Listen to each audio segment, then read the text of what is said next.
میرے غوث اعظم کا ایک دیوانہ تھا، میرا غوث اعظم سے محبت کرنے والا ایک عاشق تھا۔ غوث پاک رضی اللہ تعالیٰ عنہ کے نام پر اپنے مال کو بھی لٹایا کرتا تھا، وہ اتنی محبت کرتا تھا غوث اعظم سے کہ ہر مہینے کی 11 تاریخ کو غوث پاک رضی اللہ تعالیٰ عنہ کے نام کی محفل کو سجاتا تھا، غوث پاک کے نام کا لنگر بھی لٹایا کرتا تھا۔ غوث اعظم کے چاہنے والے آتے تھے، کھانے کو تناول کرتے تھے، محفل پاک میں بیٹھا کرتے تھے، غوث اعظم کے فضائل کو سنا کرتے تھے، غوث اعظم کے مناقب کو سنا کرتے تھے، غوث اعظم کی شان کو سنا کرتے تھے، غوث اعظم کی عظمت کو سنا کرتے تھے اور کھانا تناول کر کے اپنے گھر چلے جایا کرتے تھے۔ لیکن ایک دن 11ویں شریف کا مہینہ قریب آ رہا ہے، جو غوث اعظم سے محبت کرنے والا تھا، جو غوث اعظم سے پیار کرنے والا تھا، جو غوث اعظم کا عاشق تھا، اس کی طبیعت خراب ہو جاتی ہے اور طبیعت میں ایسا بگاڑ پیدا ہوا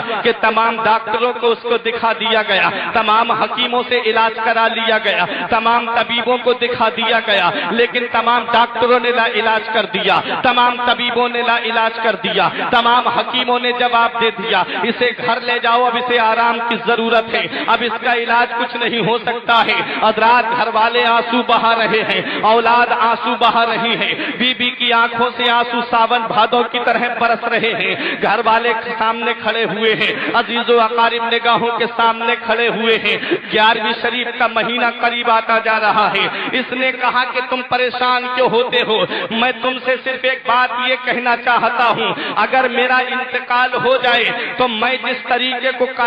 جس طریقے کو قائم کیا ہے، میرے طریقے کو کبھی ختم مت ہونے دینا۔ جیسے میں غوث اعظم کے نام کی محفل کو سجاتا ہوں، جیسے میں غوث اعظم کے نام کی محفل کو سجاتا ہوں، جیسے میں غوث اعظم کا لنگر شان سے کرتا ہوں، جیسا میں غوث اعظم کے چاہنے والوں کو بلا کر کے کھانا کھلاتا ہوں غوث اعظم کے نام پر، تم میرے طریقے کو زندہ رکھنا، تم میری روش کو قائم رکھنا۔ اولاد کہتی ہے ہم آپ کے طریقے کو زندہ رکھیں گے، اولاد کہتی ہے ہم آپ کے طریقے پہ عمل کرتے رہیں گے، جب تک ہماری زندگی باقی رہے گی غوث کے نام کا میلاد سجاتے رہیں گے، غوث کے نام کا ذکر ہوتا رہے گا، غوث کے نام کا لنگر لٹایا جاتا رہے گا۔ غوث اعظم سے محبت کا صلہ کیا ملتا ہے، دیکھو غوث اعظم سے پیار کرنے کا صلہ کیا ملتا ہے۔ اس کی طبیعت خراب ہوتی جا رہی ہے۔ جس دن 11ویں شریف کی فاتحہ اس کے گھر پہ تھی، جس دن لنگر کا انتظام کیا جا رہا تھا، جس دن گھر میں کھانے کا انتظام کیا جا رہا تھا،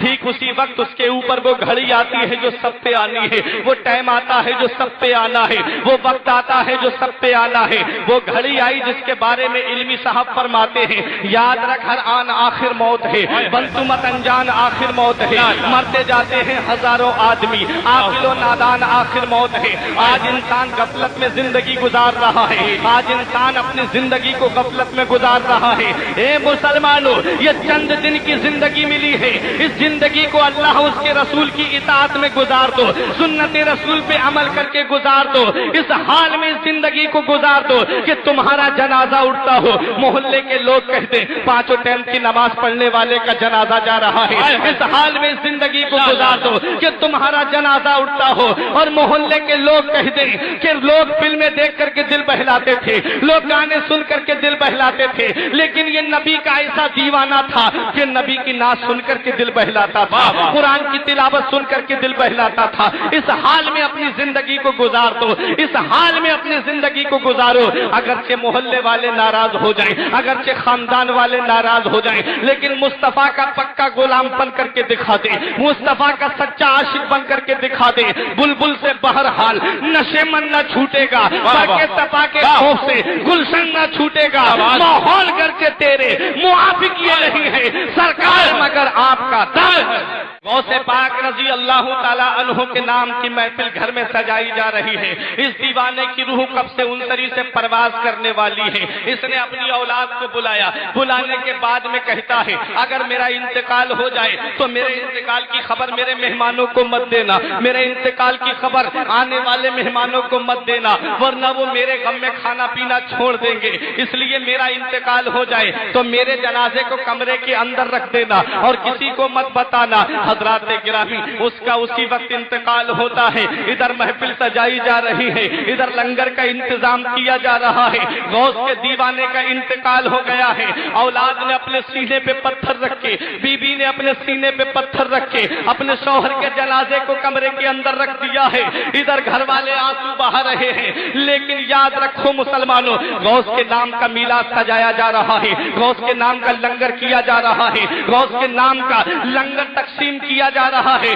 لوگ کھانا تناول کر رہے ہیں، کھانا کھا کر کے تعریف کرتے ہوئے جا رہے ہیں۔ آج ہم نے غوث اعظم کی شان کو سنا ہے، اللہ نے بہت بڑا مقام غوث اعظم کو عطا فرمایا ہے، لوگ تعریف کرتے ہوئے جا رہے ہیں۔ انہی کھانا تناول کرنے والوں میں ایک فقیر بیٹھا ہوا تھا، اپنے جسم پہ گدڑی کو اوڑے ہوئے تھا، لیکن وہ کھانے کو ہاتھ نہیں لگا رہا تھا۔ اولاد کہتی ہے کھانا کھا لیجئے، خاندان والے کہتے ہیں کھانا کھا لیجئے، لیکن فقیر کھانے کو ہاتھ نہیں لگاتا ہے، کہتا ہے کہ جب تک گھر والا میرے ساتھ بیٹھ کے نہیں کھائے گا تب تک نہیں کھاؤں گا، جب تک گھر والا نہیں آئے گا بغیر اس کے میں کھانا نہیں کھاؤں گا۔ اللہ اکبر، ایسی ضد کر گیا آنے والا فقیر۔ اولاد کہتی ہے کھانا کھا لیجئے، گھر والے کہتے ہیں کھانا کھا لیجئے، فقیر کہتا ہے بغیر گھر والے کے میں کھانا نہیں کھاؤں گا۔ ایک بیٹے سے نہ رہا گیا، فقیر کا ہاتھ پکڑ کر کے گھر کے اندر لے کر کے گیا، اس کمرے میں لے کر کے جاتا ہے جہاں اس کے باپ کا جنازہ رکھا ہوا تھا،